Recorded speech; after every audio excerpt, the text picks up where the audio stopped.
तो गुरुमुख जन बधाइयों के भजन गा रहे थे और झूम झूम कर अपने अंतर की खुशी को प्रकट कर रहे थे। तो उस समय गुरुमुखों की खुशी को दुगना चौगना हजारों गुना करने के लिए श्री हजूर सदगुरु दाता दयाल जी भी झूम झूम कर तालियां बजा रहे थे।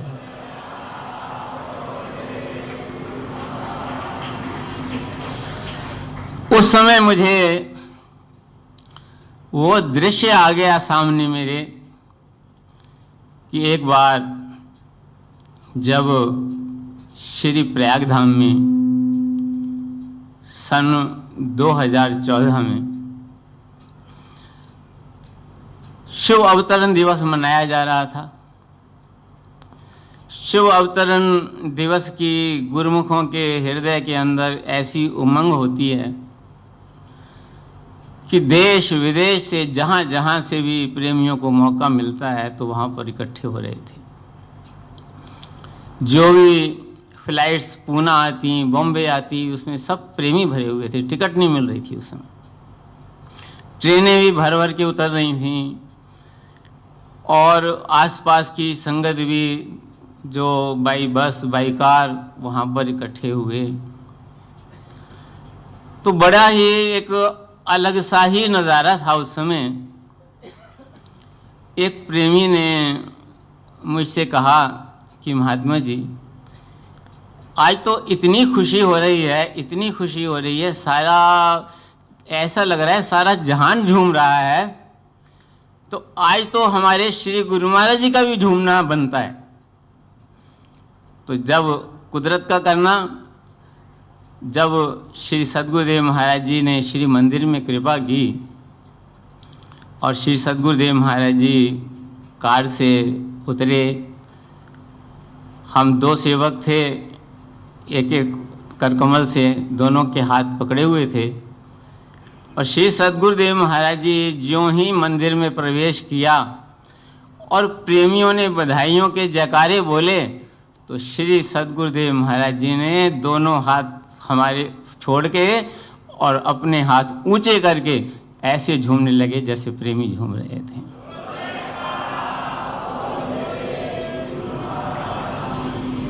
जैसे आज सुबह भी आपने सुना कि श्री सद्गुरुदेव महाराज जी ने फरमाया कि आप हमें जन्मदिन की बधाई दे रहे हो। आज केवल हमारा जन्मदिन नहीं है, क्योंकि आप सबको भी खुशियां मिल रही हैं, इसलिए आप सब गुरुमुखों का भी जन्मदिन है।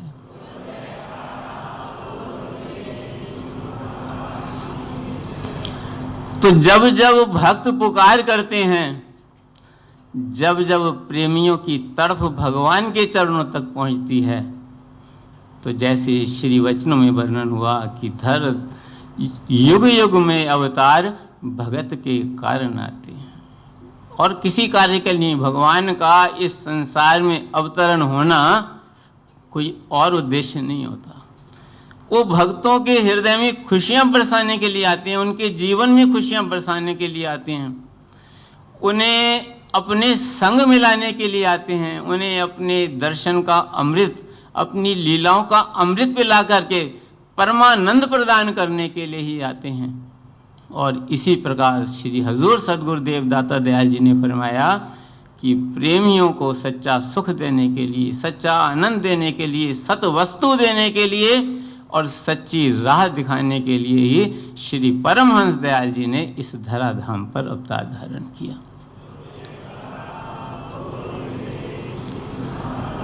और श्री आनंदपुर दरबार की ये इतनी विशाल रचना रचाई, जिसे हमारे श्री श्री 108 श्री द्वितीय पातशाही जी महाराज ने इसकी खरीदा और श्री श्री 108 श्री तृतीय पातशाही जी महाराज और उनके हुक्म से श्री श्री 108 श्री चतुर्थ पातशाही जी महाराज अथक परिश्रम किया। यहाँ इस बीहड़ वन को मंगल वन बनाने के लिए, आनंदपुर बनाने के लिए महापुरुषों ने बड़ा परिश्रम किया। और केवल श्री आनंदपुर नहीं, श्री संत नगर बसाया, श्री प्रयाग धाम बसाया और भी अनेकों जगह जगह पर सत्संग के केंद्र बनाए। महापुरुषों ने अनथक परिश्रम किया। और जब श्री श्री 108 श्री परम अंश दाता दयाल श्री पंचम पातशाही जी महाराज उनकी धुरधरगाई मौज से इस रूहानी सिंहासन पर विराजमान हुए, तो श्री सद्गुरुदेव महाराज जी ने फरमाया कि उन्होंने श्री आनंदपुर दरबार की महिमा को सृष्टि के कोने कोने तक पहुंचा दिया।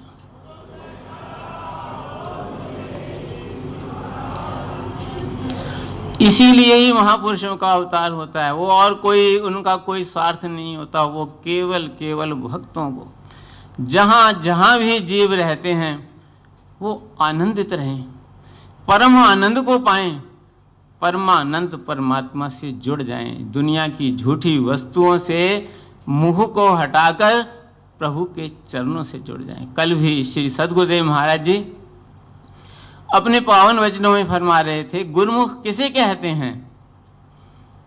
गुरुमुख वो है जिसका मुख गुरु की ओर है, जिसने संसार की ओर पीठ दे दी, जिसने संसार की असत्यता को समझ लिया और सतगुरु के शब्द की, सतगुरु की भक्ति की, सतगुरु के नाम की, सतगुरु की पवित्र ध्यान की सत्यता को जान लिया, वो गुरुमुख कहलाता है। तो ऐसे ऊंचे दरबार में श्री सद्गुरुदेव महाराज जी ने फरमाया कि यहां जो कुछ हुआ है और हो रहा है ये सब श्री परमहंस दयाल जी की महापुरुषों की कृपा से हो रहा है। और आप सब गुरुमुख जन जो यहाँ श्री अनंतपुर धाम में पहुंचे हैं ये भी उनकी कृपा से पहुंचे हैं। और जिन जिन गुरुमुखों जहां जहां देखो वहां वहां श्री परमहंस दयाल जी की अपने गुरुमुखों पर कृपा बरस रही है।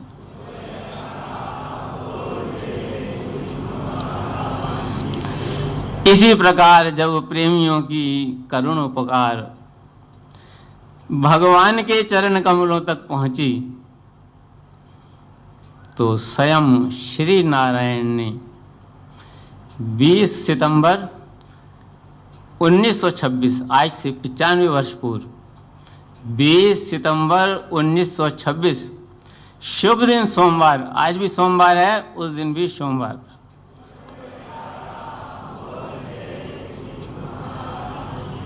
ग्राम रायपुर कला, तहसील अजनाला, जिला अमृतसर, माता श्री ज्ञान देवी और पिता श्री अर्जुन दास जी के घर में अवतार धारण किया।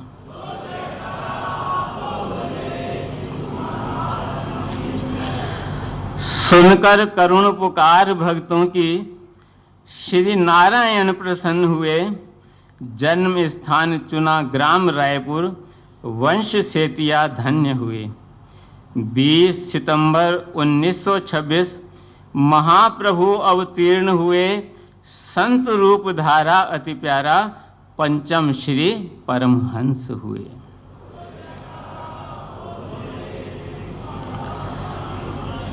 धरती अंबर दसों दिशा में गीत खुशी के गूंज उठे। दर्शन पाकर अति मन भावन प्रेमी सारे झूम उठे। भक्ति की धन वर्षा कीनी, तीनों लोक संपन्न हुए। चौकुंठी में गौरव छाया, लाखों भक्त अनन्य हुए। कोटि बधाई शुभ जन्म दिवस की, शुभ संयोग ये आन मिले। भगवान मिले अपने भक्तों से, भक्तों को भगवान मिले।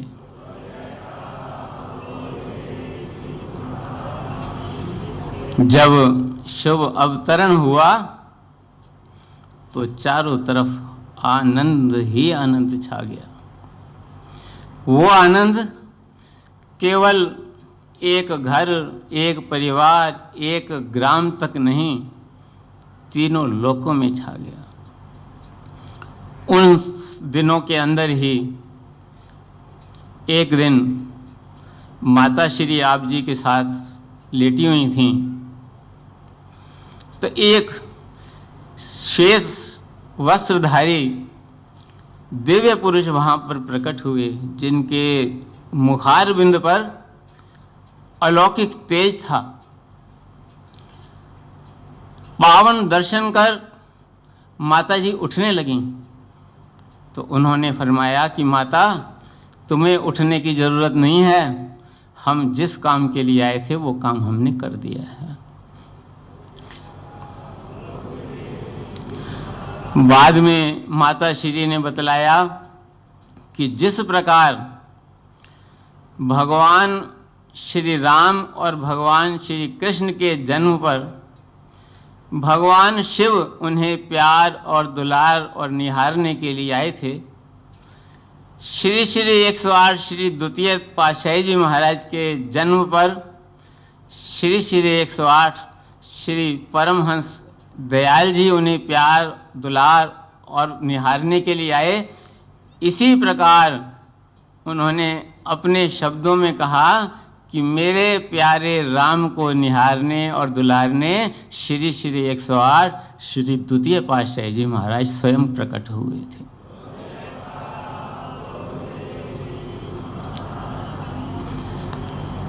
महाप्रभु के अधरों की मुस्कान और उनके नेत्रों की अलौकिक ज्योत हर किसी को आकर्षित करती थी। हर किसी के हृदय के अंदर उनके समीप जाने का, उनसे बात करने का, उनसे संपर्क बनाने का हृदय करता था। एक बार आप श्री अपने पिताजी के साथ अयोध्या में थे, तो एक दिन आपके पिताश्री ने, जहाँ पर आप ज़्यादा आया जाया करते थे सरयू के तट पर और भजन अभ्यास में बैठे रहा करते थे, तो पास में एक मठ था। तो उसके मठ के जो महंत थे वो भी उनको जो है श्री सद्गुरुदेव महाराज जी को आते जाते निहारते तो निहारते रह जाते थे। तो एक दिन आपके पिताश्री ने उन महंत जी से कहा कि महाराज, ये जो बालक है ये मेरा पुत्र है, ये अभी छोटी उम्र से जो है भजन भक्ति में लग गया है, आप इसे बुलाकर प्यार से समझाओ कि भजन भक्ति भी करे, मना नहीं है, लेकिन घर के काम भी करे। तो उन्होंने, वो तो चाहते ही ये थे, क्योंकि जब आते जाते दृष्टि पड़ती तो उनका दिल होता कि मैं इनके पास बैठूं, इन्हें बुलाऊं, इनसे बातचीत करूं। अब तो उन्हें मौका मिल गया। उन्होंने उन्हें श्री सद्गुरुदेव महाराज जी को बड़े प्यार से अपने मठ में ले आए और उन्हें समझाने लगे कि देखो, इसमें कोई संदेह नहीं है कि ये जीवन तो भगवान की भक्ति के लिए ही मिला है, लेकिन संसार के कार्य भी करने हैं, घर में रहो, घर के कार्य भी करो और भगवान का भजन भी करो। और अगर आपका संन्यास में ही रहने का विचार है तो ये देखो, हमारा बना बनाया मठ है, यहाँ कोई कमी नहीं है, इसे संभाल लो। तो श्री सद्गुरुदेव महाराज जी ने फरमाया कि मैं भी तो घर का काम ही करना चाहता हूँ। मेरा जो घर है वो क्या है, कौन है? मेरा जो घर है वो श्री अनंतपुर धाम है, और मेरा जो धन है वो सतगुरु के चरण कमलों का ध्यान है, और मेरी जो संपदा है वो सतगुरु की प्रसन्नता है। मैं भी यही चाहता हूँ। तभी वहाँ एक कोई महापुरुष वहाँ से गुजरे जिन्होंने ये सारा वार्तालाप सुना। तो उन्होंने उन महंत जी को कहा कि महंत जी, जिसको आप घर का राह दिखा रहे हैं, ये तो सारे संसार को निज घर के राह दिखाने के लिए ही अवतार धारण किया है।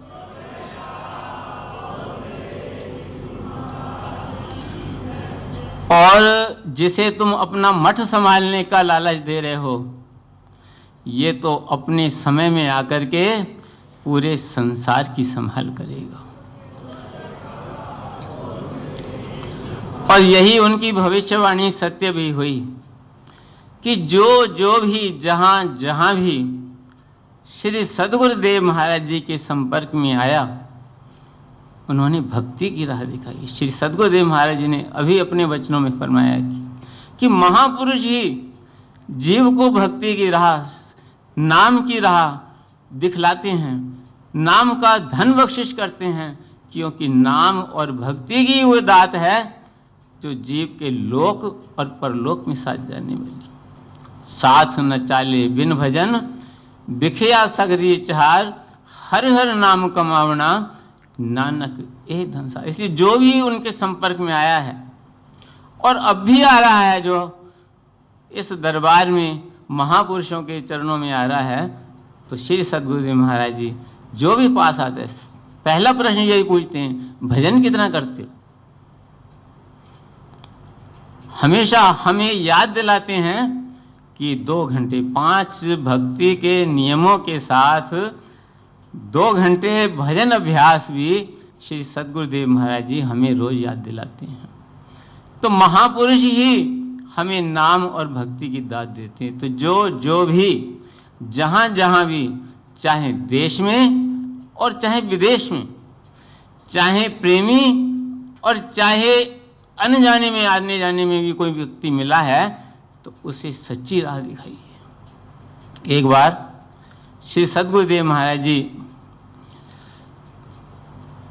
कनाडा से भारत आ रहे थे, तो रास्ते में 1 दिन के लिए रोम में हाल्ट किया था। 1 दिन का, 1 दिन सुबह टोरंटो से आने वाली फ्लाइट पहुंची और अगले दिन वहाँ रोम से बॉम्बे के लिए फ्लाइट थी। तो वहाँ पर रहने का और भोजन का जो प्रबंध था वो भगत महेंद्र धीर ने किया था। जब वहाँ से जाने का समय आया तो जो भोजन जो बनाता था, लेकर के आता था, जिसके यहाँ बनता था भोजन, तो भगत जी ने उनको फ़ोन किया कि भाई आप सुबह 9 बजे तक आ जाओ, नाश्ता भी ले आना और अपना हिसाब भी ले जाना। तो वो 9 बजे पहुंचा, तो उसने कहा, धीर जी ने हिसाब किताब की बात की, तो उन्होंने कहा भी हिसाब किताब बाद में देखेंगे, पहले जिन महापुरुषों के लिए मैंने भोजन बनाया, जिन्होंने मेरा बनाया हुआ हाथों का भोजन भोग लगाया है, एक बार मुझे उनके दर्शन करा दो। तो भगत जी ने बेनती की, तो वो अंदर आया तो श्री गुरु महाराज जी के तेजस्वी स्वरूप को देखकर एक टक देखता रह गया, उसके हाथ जुड़े रह गए, आंखों से अश्रु बहने लगे। श्री गुरु महाराज जी ने फरमाया, तुम क्या काम करते हो? उनका, मेरा होटल है और मैं वेजिटेरियन भोजन बनाता हूँ यहाँ पर। तो श्री गुरु महाराज जी ने 2 वचन फरमाए कि खुरदन बराए जीस्तन व जिक्र करदनस, तू मौत किद की जीस्तन असबहर खुरदनस। फरमाया कि ये जो खाना पीना और संसार का काम है, ये इस जीवन को कायम रखने के लिए है, इसे स्वस्थ रखने के लिए, इसे बल देने के लिए है। लेकिन ये जो जीवन मिला है, ये परमात्मा की याद के लिए मिला है, परमात्मा की बंदगी के लिए मिला है, उसकी भक्ति के लिए मिला है। लेकिन मनुष्य क्या समझ बैठा है कि मेरा जो जीवन है वो खाने पीने और संसार के लिए बना है। इसलिए वो जहां भी जाता है, हर जगह से दुनिया का लाभ सोचता है कि मुझे दुनिया का क्या लाभ मिलेगा, इस चीज का क्या लाभ मिलेगा, इस चीज का मिलेगा। यहां तक कि भगवान के मंदिर में भी जाता है तो दुनिया के पदार्थ मांगता है। तो श्री गुरु महाराज जी ने फरमाया, अब तुम्हें ना जाने किस जन्म के पुण्य का ये फल है जो हमारा यहाँ आना हुआ और तुम्हें दर्शन हुए। तो अब आगे से काम करो, जितना करना चाहो करो, जितनी तुम्हारी ताकत है, लेकिन साथ साथ भगवान का भजन करते रहो। तो जब उसे प्रसाद दिया, मत्था टेक के आशीर्वाद लेके बाहर आया और भगत जी ने उसको कहा कि भाई जितना तुम्हारा हिसाब बना है बता दो। तो उसने कहा, भैया मेरा तो 1 जन्म का नहीं, आज का नहीं, 1 जन्म का नहीं, श्री गुरु महाराज ने तो जन्म जन्म का हिसाब चुकता कर दिया।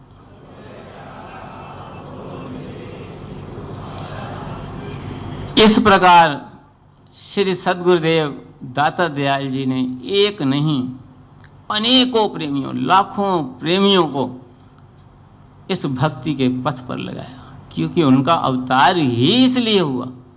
इसलिए ही महापुरुष इस संसार के अंदर प्रकट होते हैं कि जो जो जीव उनकी चरण शरण में आए उन्हें नाम और भक्ति की दात देकर जन्म जन्मांतरों के बंधन से मुक्त कर आत्मा को परमात्मा से एकाकार कर दें, परम आनंद में मिला दें। क्योंकि स्वयं सतपुरुष आनंद के रूप होते हैं, परमानंद का सागर उनके चरण कमलों में होता है। तो जो भी जीव उनकी शरण में आते हैं तो वो चाहते हैं कि हर एक जीव उनके परम आनंद से जुड़ जाए। श्री हजूर सतगुरुदेव महाराज जी जहां भी कृपा फरमाते हैं तो पहला वचन यही होता है कि आप सब गुरुमुख खुश हैं, प्रसन्न हैं।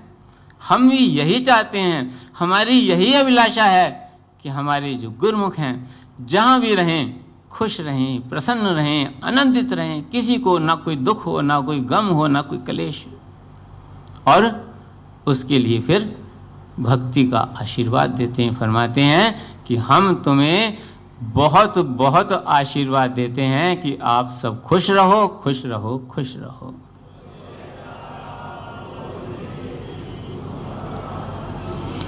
खुशियां लेकर सतगुरु आए, सबके दिलों को किया है शाद, सतगुरु के अवतार की सबको लाखों लाख मुबारकबाद। ये महापुरुषों की हम सब पर बड़ी कृपा है। उनकी तो लीलाएं अनंत हैं, हरि अनंत, हरि कथा अनंता। ना उनकी जो कथाएं हैं ना कोई वर्णन कर सकता है, ना उसका कभी अंत आ सकता है। तो हमारा जो धर्म है, श्री सद्गुरुदेव महाराज जी हमें याद दिलाते हैं हर समय कि हमारे श्री श्री 108 श्री पंचम पातशाही जी महाराज श्री परमहंस दाता दयाल जी ने जो भक्ति के 5 नियम बनाए हैं, उन नियमों का पालन करें। गुरुमुख जन अगर पूर्ण निष्ठा से भक्ति के उन नियमों का पालन करेंगे, श्री आरती, पूजा, सत्संग, सेवा, सुमरन और ध्यान, और जो सिमरन है उसका टाइम श्री सद्गुरुदेव महाराज जी ने हमें बतलाया है कि 2 घंटे भजन। श्री सद्गुरुदेव महाराज जी, श्री पंचम पातशाही जी महाराज जी भी जो भी गुरुमुख समीप आता था उसे यही फरमाते थे कि भजन अभ्यास 2 घंटे करो, भक्ति के 5 नियमों के साथ 2 घंटे भजन करो, लोक का सुख भी पाओ और परलोक का सुख भी पाओ। श्री सद्गुरुदेव महाराज जी फरमाते ये हमारा आशीर्वाद है। तो हम सबका ये कर्तव्य है कि हम अपने इष्ट देव महाप्रभु के शुभ अवतरण दिवस के इस अवसर पर, मंगलमय अवसर पर, अपने हृदय के अंदर ये दृढ़ संकल्प लें कि हम भक्ति के 5 नियमों को निभाएंगे, भजन अभ्यास करेंगे और सतगुरु की पूर्ण प्रसन्नता को प्राप्त करेंगे। बोलो जयकारा बोल मेरे श्री गुरु महाराज की जय। 20 सितंबर स्पेशल सत्संग आप सभी गुरुमुखों को कैसा लगा कृपया कमेंट्स करके बताइए। ऐसे और सत्संग सुनने के लिए इस चैनल को सब्सक्राइब करें, गुरुमुख जन तक अवश्य शेयर करें ताकि वह भी घर बैठे बैठे परम लाभ प्राप्त कर सके। बोल जयकारा बोल मेरे श्री गुरु महाराज की जय। बेल आइकन प्रेस करना ना भूलें गुरुमुखों, ताकि आने वाले सत्संग की अपडेट आप सभी गुरुमुख जन तक अवश्य पहुंच सके। सभी गुरुमुखों को सप्रेम जय सच्चिदानंद जी। बोलो जयकारा।